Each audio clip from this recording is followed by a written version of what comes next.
Everyone, welcome. मैं हूं ज्योति। आप देख रहे हैं चुनावी समर, जहां पर एक और ताज़ा अपडेट के साथ हम हाजिर हैं।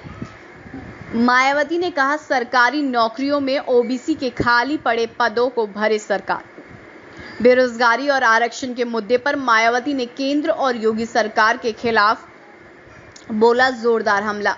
जी हां, जैसे कि हम जानते हैं कि केंद्र और प्रदेश में भाजपा की सरकार आने के बाद पार्टी का ध्यान सिर्फ भाजपा को मजबूत करने पर है, जिसकी वजह से युवाओं को काफी ज्यादा नुकसान उठाना पड़ रहा है। ऐसे में मायावती ने भाजपा सरकार के खिलाफ हमलावर रुख कायम किया है। आपको बता दें कि मायावती ने ये कहा है कि बसपा ओबीसी की पहचान करने संबंधित विधेयक का समर्थन करती है, लेकिन केंद्र सरकार को सरकारी नौकरियों में ओबीसी वर्ग के लिए खाली पदों को भरने की दिशा में उचित कदम उठाने होंगे। मायावती ने कहा कि सरकार रोजगार के मुद्दे पर केंद्र केवल खाना पूर्ति ना करे, बल्कि इसको लेकर ठोस काम भी करे। मायावती ने कहा कि ओबीसी वर्ग बहुजन समाज का अभिन्न अंग है, जिसके हित और कल्याण के लिए बाबा साहेब डॉक्टर भीमराव अंबेडकर ने संविधान में धारा 340 की व्यवस्था की। उन्होंने कहा कि उस पर सही से अमल नहीं होने पर देश के प्रथम कानून मंत्री ने पद से इस्तीफा भी दे दिया था।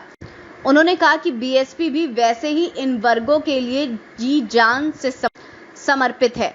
इस तरह मायावती ने साफ साफ कहा कि सरकार ओबीसी वर्ग के लोगों के खाली सीटों को ईमानदारी पूर्वक भरने पर ध्यान दे। वैसे उत्तर प्रदेश में 234 जातियां ओबीसी से आती हैं। इनके लिए 27% आरक्षण है। योगी सरकार इसे 3 पिछड़ा, अति पिछड़ा और अत्यंत पिछड़ा 3 भागों में बांटने की तैयारी में है। माना जाता है कि यूपी में ओबीसी आरक्षण का सबसे ज्यादा फायदा यादव, कुर्मी, कुशवाहा और जाट समुदाय को मिल रहा है। इसकी वजह से ओबीसी की अन्य दूसरी जातियां लंबे समय से आरक्षण में बंटवारे की मांग उठाती रही हैं। वहीं बीते दिनों प्रदेश के पिछड़ा वर्ग कल्याण मंत्री अनिल राजभर ने यह कहा था कि पिछली सरकार में पिछड़े वर्ग को मिलने वाले 27% आरक्षण में से 67.56% का लाभ एक जाति विशेष को मिला, लेकिन अब ऐसा नहीं होगा। अब मोदी सरकार के बिल पर मोहर लगती ही राज्यों को अधिकार होगा कि वे अपने हिसाब से ओबीसी आरक्षण में जातियों को शामिल कर सकेंगे और आबादी व सामाजिक व आर्थिक आधार पर उन्हें आरक्षण दे सकेंगे। यानी कि योगी सरकार ओबीसी आरक्षण का इस्तेमाल अपने चुनावी फायदे के लिए कर सकती है।